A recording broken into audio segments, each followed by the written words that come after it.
اور وہ بھی لوگوں سے بغض رکھتا ہے۔ جب وہ ایسا ہو جاتا ہے پھر اس سے رحم اور ترس کھانے کی صفت نکال دی جاتی ہے، جس کا نتیجہ یہ ہوتا ہے کہ وہ بد اخلاق، اکھڑ طبیعت اور سخت دل ہو جاتا ہے۔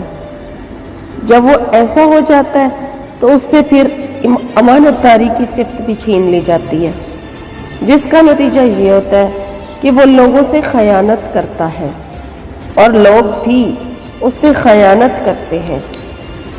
اور جب ایسا ہو جاتا ہے تو پھر اسے اسلام سے ہی خارج کر دیا جاتا ہے، اسلام سے اس کو نکال دیا جاتا ہے، اسے ایمان کی جو طاقت ہے، ایمان ہی چھین لیا جاتا ہے۔